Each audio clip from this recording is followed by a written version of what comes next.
Station nje mtu wana msajja ndaka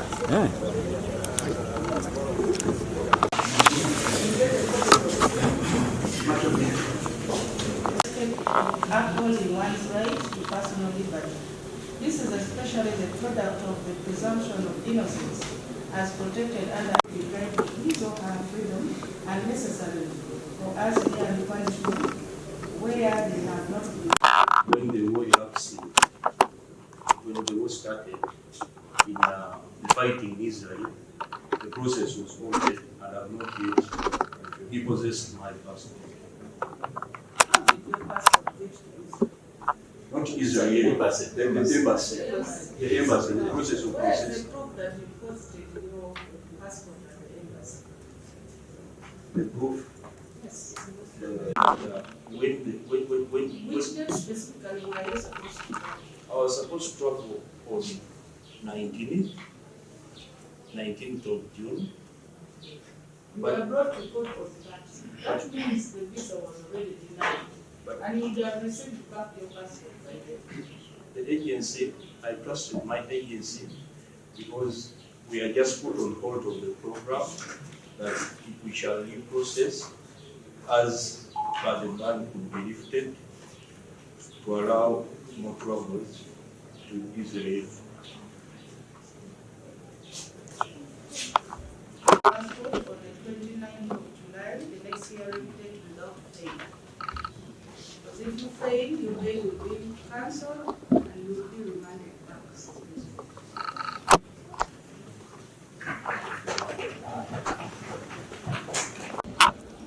Era kyakusaalirwa nti mu musango omuntu bamuvunaana okuba nti yafuna sente miliyoni emu mu bumenyi bw'amateeka ate okumuyimbula kakalu kwa kkooti omuyimbulira ku miliyoni 2 kwegamba si bukyabwenkanya era tetubadde nnyo basiimu ku ekyo naye okusinziira ku bbanga lyamazeeyo bwe twogeddeko naye n'atugamba nti kale tulemenya okusika mu buwa ku ekyo tuteekeyo tulabe ng'asooka afuna eddembe lye then ebisigadde tujja kuba nti bikwasaganya era nsuubira nga bw'ali musajja mulwanirizi wa bwenkanya mulwanirizi w'amazima mulwanirizi wa justice ensonga eyo tagenda girekeraawo era nga ffe balooya tulinza instructions anaatuwa ku ekyo ekya miliyoni 2 zibamugambye okusasula mu kooti passport wabula mangu awo n'atutegeeza nti banaye passport sikola kino sigirina yali alina olugendo lwe yali yeetegeka okugendamu so tuyimiridde ne tusaba kooti nti munaye tusaasire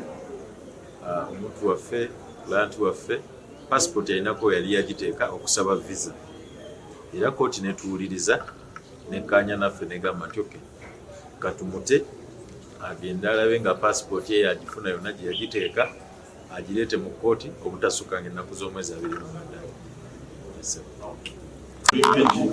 Kooti bwe tubadde ku musango gwa ssentebe owa disitulikiti Martin Ssejjemba tubadde tuze kufuna nsala ya kooti ku application gye twateekamu eya bail okweyimirirwako okuddamu afuna eddembe omulamuzi atwadde obukwakkulizo omubadde okusasula miliyoni 2 eza cash n'abo abamweyimirira okusasula miliyoni 50 senga abeera ng'alemeddwe okukola ki okukomawo mu kkooti nga bwe beeragidde.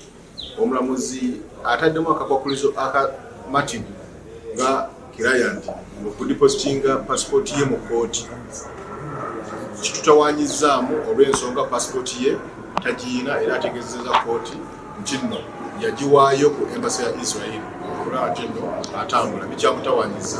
Omulamuzi tumunnyonnyodde abadde mulungi nnyo era mwebaza nti ayimiridde mu kaseera k'okugezesebwa nakkiriza beyiro eno n'atulagira ng'ennaku z'omwezi 29 okukomawo mu kkooti nga ne passport agireese nga condition omusango okugenda mu maaso. Tulowooza tujja kukivuluka tujja kukimaliriza obuvunaanyizibwa bwaffe kakasa nti nno omusango guno guggwa mirembe ate mu bwenkanya.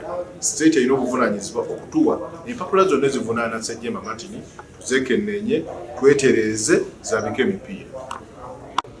Ngenda kusooka kwebaza aba lawyers neebaze buli omu abaddewo ensonga y'okulaba nga ssentebe waffe wa district yeeyimirirwa naye ng'era kuno kulabula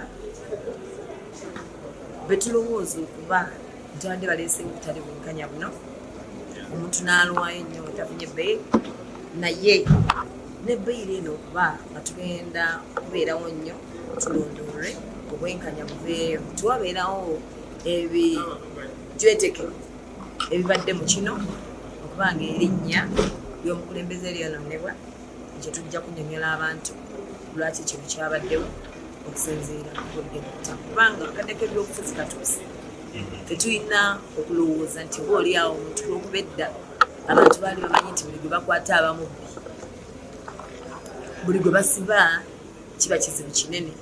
Kyekyo kyenjagala okulowooza nti n'okugumya ssentebe kitugenda kubeerawo tufu tubyogere era abeemugumu omukama Katonda agenda kusalawo. Ssentebe waffe waleero asobodde okuweebwa beyiro okufuluma ate kuddamu okufuna eddembe lyenga omuntu okwetaaya. Twebaza bonna abakulembeze abadde mu nsonga eno ne bannampigi bonna bemiriramu ne chairman waffe. Tulina essuubi nti byonna byonna ebadde muteekebwako bigenda kuggwa kuba tukimanyi nti zino embeera zibeerawo mu bukulembeze ddala kali kulema kali obufuzi era tusabe n'emisango gyonna egibadde muvunaanibwa oba gimuvunaanibwa gisobole kuba nga gimugibwako ddemu abaweereza bannange naye nga tugasanyufu nnyo kuba nti afunye beyiro ate si awoze ng'ava bweru ekiseera tujja bikola n'okulwana nga munnaffe ategole so twebaza buli omu abadde mu mbeera eno. Omulundi yasooka kulabikako mu kkooti kuli omusango guli beyiro tewaliwo kyetaagisa kugwisaawo ne bwe bamukomyawo mu kkooti era ne bagezaako okunyigiriza eddembe lye ery'omuntu era ne bagimuma naye twebaza Katonda nti olwaleero bagimuwadde. Naye kimu kibineewunya mu kkooti zino bw'otunuulira omusango ogw'akakadde akamu ke boogerako ate okusaba obukadde 2 nga beyiro ate kino kyo kineewunyisa omusango gwa miliyoni 1 n'asaba obukadde 2 abantu babeera ba biliyoni na biliyoni babasaba mitwalo 5 era otunuulira nga waliwo ekintu ekikusike ekigezaako oba ndowooza balowooza bayinza okulemesa obukadde bungi obumulema oba omuntu obukadde 2 oyinza obutabeera nabo mangu awo bakimanyi nti bwe ntunuulira omusango nabanga abagezaako era okulemesa naye tukkiriza Katonda tajja musaasira wajja kusaasira tufune obukadde 2 naye ekyo tekijjaawo kubeera nti enkola ennuŋŋamu si eriwo. Amakooti gaffe gateekwa okukyusa.